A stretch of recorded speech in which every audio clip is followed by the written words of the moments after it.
Hello everybody and welcome back for another video. Today we're going to be talking about phantom figures and mysterious markings. And we're going to start with phantom figures because when you look into astronomy and geography, there's one figure that is very prominent, and that is Ptolemy, Claudius Ptolemy, born in the 2nd century AD, and I think he might be a plant.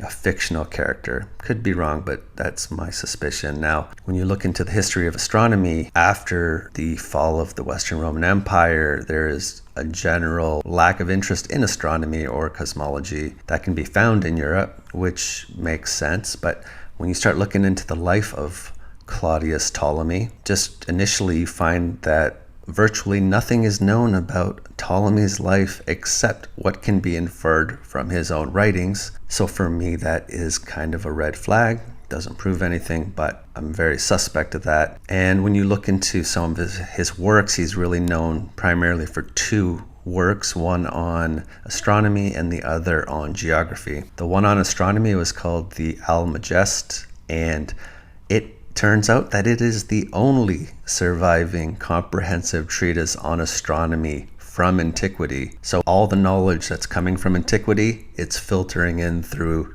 Ptolemy. So that concerns me. And you find out that this manuscript was translated from Greek to Arabic and then from Arabic into Latin. And it's not until the 12th century that Europe is reintroduced to these works. Okay, well, that doesn't necessarily prove anything, but when you start looking at his second really important work on geography, and by some he's considered the father of modern geography, again, you find out that the work of Ptolemy as far as geography was lost for over 1,000 years in Western scholarship, and it's not until the end of the 1400s that his work was rediscovered and translated into Latin. So again, his work in Greek, initially, it was translated into Arabic and then later into Latin and then reintroduced to Europe. But another interesting thing about his manuscript with relation to geography, it was, we're told, translated from Greek into Arabic in the 9th century. So when you look at the original Greek manuscripts, what's the oldest Greek manuscript that is now available? The oldest existing Greek manuscript belongs to the 13th century. So no Greek manuscript of the geography survives before the 13th century. Yet somehow they were able to find an older version of the Greek manuscript to translate into Arabic in the 9th century. So that got lost somewhere along the way. Again, none of this is proof, but I just don't feel good about this whole situation. And I think Ptolemy is a phantom figure. But the reason why also I believe people like Ptolemy were used just to reintroduce knowledge into our current history is because I think there was an apocalypse in the first millennium, and places like Rome were still buried in the early 1900s. And I want to introduce you to a place in the Tuscany region of Italy called Volterra. And in 2015, they discovered an amphitheater, and they started construction, I think, in 2017. But for nearly 1,000 years, the amphitheater lay forgotten under a field below the town cemetery, just within the ancient Etruscan walls. So this amphitheater, which they speculate could have held up to 10,000 people, it was actually buried between as much as 20 to 32 feet of dirt.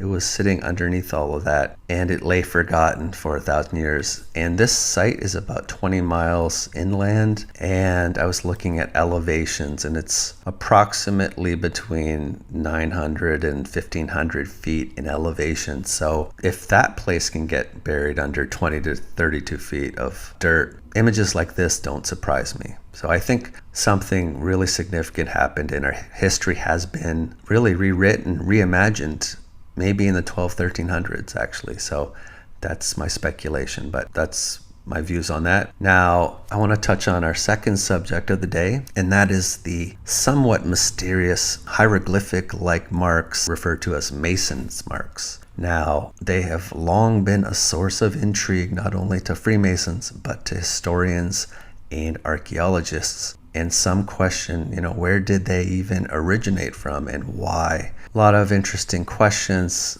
and there has been no definitive study on the subject as a whole. So I think they kind of want us to stay in the dark about these marks.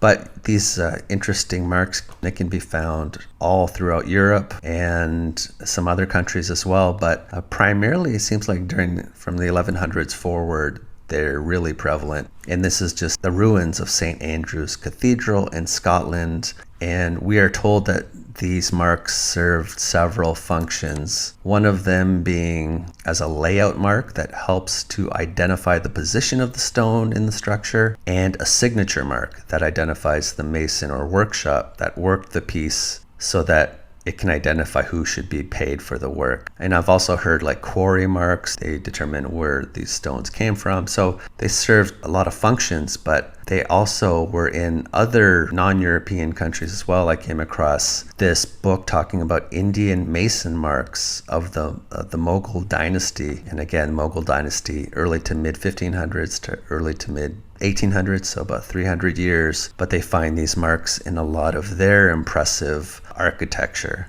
Just something to keep note of. And I wanted to mention this one cathedral in Norway. The oldest part of this particular cathedral is the octagon, and person, I can't remember his name, but he was studying this octagon and he found more than 2,000 of these hieroglyphic-like mason's marks, and he was able to determine that the stones in this octagon were actually disassembled and then reassembled. And I guess he noticed that they actually made a mistake in reassembling it, but they were definitely used to determine how these stones were placed. So they're also assembly marks, and I just wanted to point this out. So they're very prevalent in a lot of the cathedrals. And just something else before I make an observation here, I came across just one more piece of information, just saying how, according to this one article I was reading, it's fair to observe here that what is called the magical alphabet bears a very marked similarity to the Mason's marks. These are just some more Mason's marks, but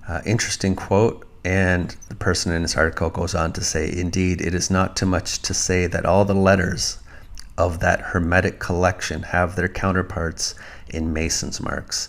An interesting observation on the part of this person anyway, so thought it was worth mentioning. Now, I have an observation to make about some of these marks. There is a monastery, Burskov Priory, and it is in ruins today, and you could still go visit it, but there was an excavation there, I believe in the 1880s. And from that report, I was just reading how the people doing the excavations were talking about how the floor of the church actually lay 3 or 4 feet below the present ground on which they stood. And when you look at that study, there were some sketches and showing the ruins again. And they mentioned how after excavating, 3 or 4 feet and exposing some of these walls in the north transept and the floor, they found a lot of these mason's marks. But the highest of the marks is below the present level of the field surface. Therefore, none of the marks were discovered until the excavations took place. So to me, that is very interesting, because I think the speculation is that these stones were being reused by other structures in the area, so they were being sent off to different locations and given these marks, which may be true, but it tells me that something significant happened from the time these stones were marked to the time where 3 to 4 feet of sediment accumulated. And I thought that was really interesting. Again, the narrative behind why this is in a ruinous state is because of the dissolution of the monasteries in the 1500s. I think that whole narrative might be a way to explain why there's so many of these religious institutions in ruins. I think maybe we're looking at a major event. So something happened at a later point that caused, whether they were in ruins at the time or not, caused 3 to 4 feet of sediment to accumulate. Very interesting, because I look at places like Exeter Cathedral in England, and underneath Exeter Cathedral they found a Roman baths about 10 feet below grade. So that tells me, that belongs to the first millennium apocalypse. But is this pointing to a secondary event, I guess is what I am wondering. So just very interesting. I wanted to kind of share that with you guys. And another sketch from the excavation, just showing some more of these marks. And I just wanted to point out a few of these marks are very universal and have been adapted, I believe, at a later point. And it's the broad arrow, and this mark is fairly universal. I think the symbol has been adapted, and especially by the British, but you can find it all on prison outfits, and it's sort of a mark of ownership. But with regards to the specific Mason's mark, I remember looking at a site in Parramatta, Australia, and it belongs to this early colonial period. And when you look at the remains of this site, you get these broad arrows in twos, and they're all pointing upwards. And then along this course, they're all pointing downwards. I think they were positional, like an assembly mark. That's how they kind of looked to me anyway. But I thought, since I was talking about these Mason's marks and this broad arrow, so I just thought this stuff was pretty intriguing, but this is early days looking into it. So I wanted to share some of that with you guys. And just one more note, there's another cathedral in England called Wells Cathedral. And during the Protestant Reformation, the walls and the ceilings were all lime washed to get rid of any paintings or designs. But I guess it was restored recently, or more recently, and restorers chipped away at some of this lime wash to try and restore the painting that was underneath. And they uncovered this interesting design, and this is on the ceiling of Wells Cathedral, or a portion of the ceiling. And it just sort of looked to me like these symbols that are all throughout New Orleans, the Adinkra symbols, which again, we're told they originated out of West Africa. I don't necessarily agree with that narrative, but this particular Adinkra symbol, this is a spire associated with St. Louis Cathedral in New Orleans. And this is just a comparison of this one particular symbol, I think is called Ankofa. Not an exact match, but interesting. You would find something similar in another cathedral in Europe, which was whitewashed or lime washed at a point. So just thought I would sprinkle that in here at the end. So I think that's all I got for you for today. I want to give, once again, a big shout out to all my patrons. I really do appreciate all your help and support, and I thank you very much. So with that being said, until next time, take care. Bye.